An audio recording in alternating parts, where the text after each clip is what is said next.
Hi guys, welcome back to our channel. তো guys, তোমরা previous ভিডিওতে দেখেছো যে আমরা অযোধ্যাতে গিয়েছিলাম। তারপর সেখান থেকে বাসে করে আমরা যাচ্ছিলাম একটা কোথাও। আশা করি তোমরা সবাই গেস করতে পারছো, আমরা যাচ্ছিলাম বেনারসে, যেটা মাত্র 5 ঘন্টার রাস্তা। তো তোমরা যদি অযোধ্যায় যাও তাহলে তার সাথে বেনারস একসাথে তোমরা ট্রিপ প্ল্যান করতে পারো। তো তোমরা বাস বা ট্রেন যে কোনো একটা করেই যেতে পারো বেনারসে। তো আমরা যেহেতু দুপুরবেলায় উঠেছিলাম তাই আমাদের পৌঁছতে পৌঁছতে সন্ধে 6টা বেজে গিয়েছিল। তারপর আবার টোটোতে করে আমাদের যে হোটেলটা ছিল সেখানে যেতে হয়েছে। আমরা হোটেলে এসে ফ্রেশ হয়ে খেয়ে দিয়ে নিয়ে তারপর আমরা বেরিয়ে পড়েছিলাম বিশ্বনাথ মন্দিরের উদ্দেশ্যে। তো আমাদের হোটেল থেকে যেহেতু মণিকর্ণিকা ঘাট কাছে পড়ে, তো আমরা সেই ঘাট দিয়ে গিয়েছিলাম, কিন্তু যেহেতু রাত হয়ে গেছিলো তাই মন্দিরও বন্ধ হয়ে গেছে। তো আমরা গঙ্গার সামনে কিছুক্ষণ বসে আবার ফিরে এসেছিলাম। তারপর আমরা সকালে গেলাম কালভৈরবী মন্দিরে। এখানে নিয়মই রয়েছে, ফার্স্টে কালভৈরবী মন্দির দর্শন করতে হয়, তারপর অন্যান্য মন্দির দর্শন করতে যেতে হয়। তোমরা দেখতেই পাচ্ছ আমরা পুজোর ডালা কিনে নিয়েছি। 2 রকম ধরনের ডালা পাওয়া যায়, তো আমরা দুটোই কিনেছিলাম। আমাদের সাথে আরও অনেকজন লোক ছিল, মানে আমরা প্রায় 10 জন মতো গিয়েছিলাম। তো ডালা তো একটাতে হবে না, আমরা প্রায় 5-6টা মতো ডালা কিনেছিলাম। তো এবার আমরা মন্দিরে ঢুকছি, আর মন্দিরের ভেতরে না সেরকমভাবে ফোন অ্যালাউড নেই। তাও আমরা গাইস বাইরে থেকে কিছুটা ভিডিও করে তোমাদেরকে দেখানোর চেষ্টা করেছি।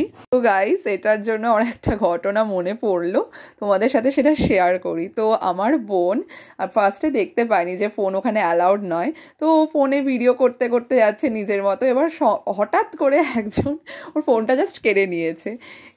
এবার ও বুঝতে পারেনি, তারপর বুঝতে পেরেছে যে পরে বলা হলো যে এখানে ফোন অ্যালাউড নয়। আর সঙ্গে সঙ্গে বলছে না আমার প্লিজ ফোনটা দিন, ফোনটা দিন। তারপর অনেক কাকুতি মিনতি করে তারপর ফোনটা পাওয়া গেছে শেষ অবধি। তার একটা কথা, ওখানে গেলেই পণ্ডিতরা তোমাদের পিঠে একটা করে মার দেবে। এবার সেটা ওখানে ভালো মানা হয়, তো সেই বুঝে তোমরা একদম স্ট্রেংথ নিয়ে তারপর ঢুকবে ওখানে মন্দিরে।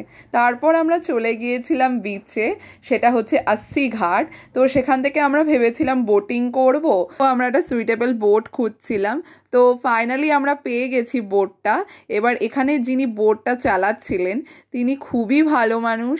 তিনি সেখানকার যে ঐতিহ্যবাহী কাহিনী এই বেনারস নিয়ে, এই মন্দিরগুলো নিয়ে, অনেক মন্দিরের অনেক সুন্দর সুন্দর কাহিনী আছে, ঐতিহ্য কাহিনী, তো সেগুলো সম্পর্কে উনি আমাদেরকে বলছিলেন। এত ভালো লোক সত্যিই হয় না। তো আমাদের মধ্যে একজন জলকে খুব ভয় পেত, সে প্রিয়াঙ্কা। এবার সেই বোটে উঠতে খুবই ভয় পাচ্ছিল, এবার তাকে অনেক বলে বুঝিয়ে কাকু তুলেছিল বোটে। বেনারসের এই যে ছোট ছোট গলিগুলো দিয়ে আমাদেরকে যে ঘাটে যেতে হতো, তো এই ছোট ছোট গলিতে বড় বড় গাড়ি চলে না, তো সেখানে আমাদেরকে টোটো বা অটো করেই আমাদের যেতে হয়েছে। এছাড়া আমরা গরমকালে ওখানে গিয়েছিলাম, তো প্রচণ্ড গরম ছিল, ঘাটে তো পাই রাখা যাচ্ছিল না, পুরো পা পুড়ে যাচ্ছিল। তো তোমরা বর্ষাকাল বা গরমকালে ওখানে যেও না, আর পারলে তোমরা শরৎকাল বা শীতকালে তোমরা যেও, তাহলে ওখানে নেচারটা ভালো উপভোগ করতে পারবে। তো আমরা প্রায় বলতে গেলে প্রতি ঘন্টায় ঘন্টায় মাজা কিনছিলাম, যে এতটাই গরম লাগছে, লিকুইড ছাড়া চলছে না, আর জল তো বারবার শেষ হয়ে যাচ্ছে। আমাদের সাথে কিছু আনফর্চুনেট ইনসিডেন্টস হয়েছে। তো তোমরা যদি কোনো গাড়ি ভাড়া করতে চাও বা টোটো অটো যাই করতে চাও, তোমরা বুঝে শুনে তাদের সাথে ডিল করো নিজের মতো। তো কিছু ইনফরমেশন এরকম ইম্পর্টেন্ট দেওয়া ছিল তোমাদেরকে, তাই আমরা এখানেই জানিয়ে দিলাম। সো গাইস, প্রচণ্ড গরম ছিল, বাট এই গরমের মধ্যেও বোটিংয়ের টাইমটা আমাদেরকে অনলি রিলিফ ফিল করিয়েছে। তো বোটিংয়ে আমরা প্রচণ্ড মজা করেছি, এত সুন্দর সুন্দর গল্প, তার সাথে কোল্ড ব্রিজ দিচ্ছিল, আর এত সুন্দর সুন্দর জায়গা দেখা যাচ্ছিল। তো আমাদের খুব ভালো কেটেছে বোটিংয়ের টাইমটা। গাইস, তোমাদের যদি ভিডিওটা ভালো লেগে থাকে তাহলে আমাদের চ্যানেলে সাবস্ক্রাইব, লাইক, কমেন্ট, শেয়ার করে দিও ভিডিওটা।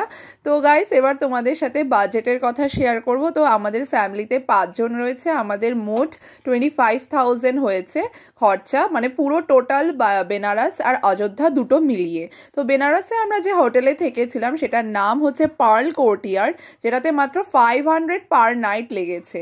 তো আমরা যেহেতু 2 রাত থেকেছিলাম, আমাদের পার হেড 1000 করে করে লেগেছে। আর এটা হোটেলের থেকেও বেশি ডরমেটরি বলা চলে, তো খুবই লাক্সারিয়াস ছিল ডরমেটরিটা ভেতর থেকে। তো তোমরা চাইলে বুক করতে পারো। আর এখানে প্রায় 100 থেকে 150-র মধ্যে থালি হয়, তোমরা ডিনার বা লাঞ্চের জন্য সেই থালি খেতে পারো। থালিতে ভাত, রুটি, তোমরা যেটা চাও সেটা খেতে পারো, তার সাথে মিক্সড সবজি, ডাল, একটা পেঁয়াজ আর আচার ছিল। আর থালিগুলোর মধ্যে 150-র থালিটা আমাদের অতটা ভালো লাগেনি খেতে, বাট 100-এর থালিটা যেটা অফার চলছিল ওটা খেতে ভালো ছিল। খাওয়া দাওয়ার পর আমরা ফিরে এসেছিলাম হোটেলে, সেখানে ফ্রেশ হয়ে নিয়ে ড্রেস চেঞ্জ করে আমরা চলে এলাম বেনারসের দশমেব ঘাটে, যেখানে সব থেকে বিখ্যাত গঙ্গা আরতিটা হয়। তো আমাদের এটা ফার্স্টবার ছিল, তাই আমরা আর ওয়েট করতে পারছিলাম না। এবার আমাদের সাথে একটা বন্ধু গিয়েছিল, সে আগেও একবার এখানে এসছে, তো ও আমাদেরকে তাড়াতাড়ি নিয়ে এসেছিলো যাতে আমরা যেখান থেকে ভালো দেখা যায় আরতিটা সেই স্পটে গিয়ে আমরা বসতে পারি।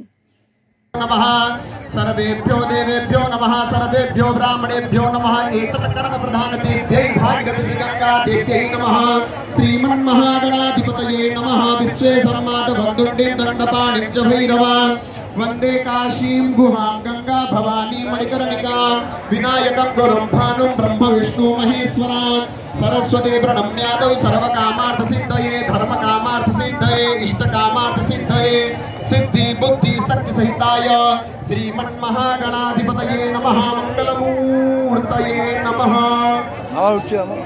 दक्षिण हस्ते जला अक्षत द्रव्यं पुंगी फलं जादाय संकल्पं कुर्यात्। हाथ में पुष्प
তো গাইস তোমাদের গঙ্গা আরতি কেমন লাগলো কমেন্ট করে জানিও। এরপর আমরা বিশ্বনাথের মন্দিরে গিয়েছিলাম, সেখান থেকে আরও কয়েকটা মন্দির ঘুরে আমাদের রাতে ট্রেন ছিল, বাট ট্রেনটা অনেক লেট করেছে, সকাল 7টায় এসছে। তারপর আমরা রওনা দিলাম সেখান থেকে। Thanks for watching.